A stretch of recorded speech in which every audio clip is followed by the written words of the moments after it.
কি ঘর বানাইমু আমি, কি ঘর বানাইমু আমি শূন্যের মাজার। লোকে বলে, লোকে বলে, বলে রে ঘর বাড়ি বালা নাই আমার। হো লোকে বলে, হো বলে রে ঘর বাড়ি বালা নাই আমার। এই গানটির মতোই হাসন রাজা কখনোই ঘরদুয়ারের কথা ভাবেননি। তিনি সবসময় এক অলৌকিক ধ্যানে ব্যস্ত থাকতেন, আর এই ধ্যানের অপর নাম ছিল গান।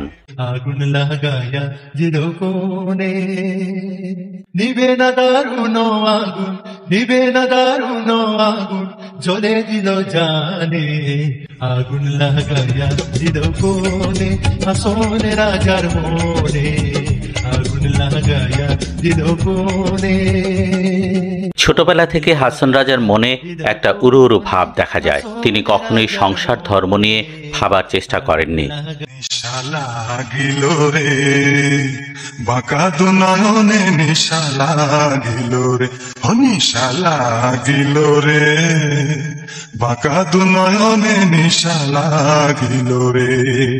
হাসন রাজা প্যারের প্রেমে বুঝিল রে, নিশা লাগিল রে বাঁকা দু নয়নে, নিশা লাগিল রে।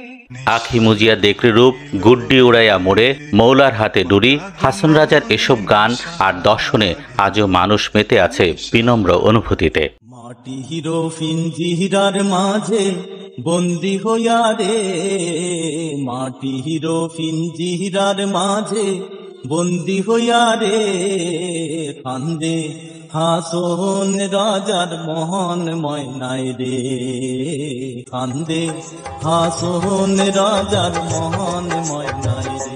হাসন রাজার গানে মাটি ও মানুষের সুরের ধারা বয়ে চলেছে। বিচিত্র তার গীত রচনা করেছেন প্রেমের গান, জাগতিক প্রেম, আধ্যাত্মিক প্রেম, জগৎ সংসারের প্রেম।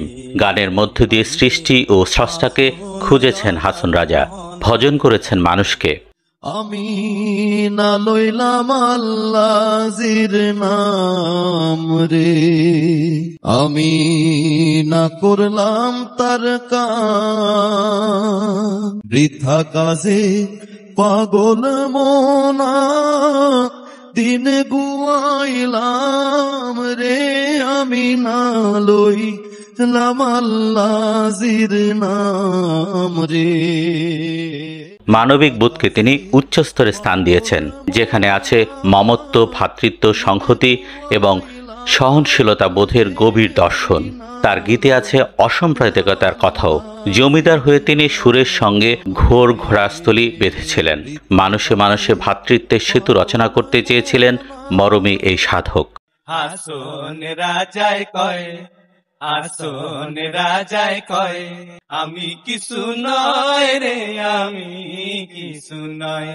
অন্তরে বাহিরে দেখি, অন্তরে বাহিরে দেখি, কেবল দয়াময় রে। হাসন রাজায় কয়, হাসন রাজায় কয়, আমি কিছু নয় রে, আমি কিছু নয়। দিলারামের বিচ্ছেদে হাসন রাজার নারী আসক্তি আরো বেড়ে যায়। তখন বাইজি আর সরাবে তিনি আকুণ্ঠ ডুবে যান। মানুষের মুখে মুখে চলতে থাকে হাসন রাজার বিভিন্ন কীর্তি কাহিনী। বাহিরে যেমনই হোক, তার ভেতরে ছিল অন্যরকম। মূলত আনন্দের মধ্য থেকে জীবনকে উপলব্ধি করা, সৃজনশীলতাকে চাঙ্গা করা ও গান লেখা ছিল তার উদ্দেশ্য।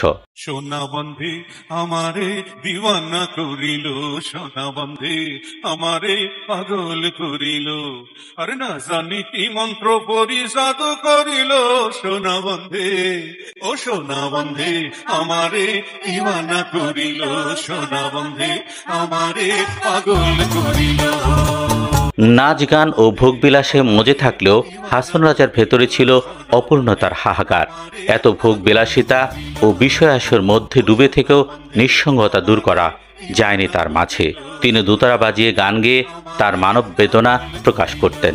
হাসন রাজা ঠিক কত গান লিখেছেন তার সঠিক সংখ্যা গণনা করা যায়নি, তবে অনুমান করা হচ্ছে হাসন রাজার গ্রন্থসহ বিভিন্ন সংকলনে 206টির মতো গান সংকলিত আছে।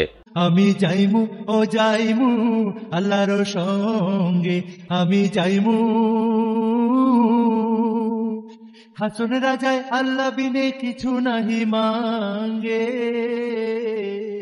আমি যাইমু ও যাইমু আল্লাহর সঙ্গে, আমি যাইমু। বাংলার এই ক্ষণজন্মা মহাপুরুষ 1922 সালের 6 ডিসেম্বর মাত্র 67 বছর বয়সে জন্মের জন্য কাপনা নদীর তীরে ঘোরাঘুরি সাঙ্গ করে পার্থিব পর্দার আড়ালে চলে যান। কিন্তু দৈহিক মৃত্যু হলেও কর্মে তিনি চিরঞ্জীব। তার রচিত অনবদ্য গানগুলো চিরকাল বাঙালির প্রাণ শীতল করে যাবে। একদিন তোর হইব রে মরণ রে হাসন রাজা, একদিন তোর হইব রে মরণ, একদিন তোর হইব রে মরণ রে হাসন রাজা, একদিন তোর হইব রে মরণ।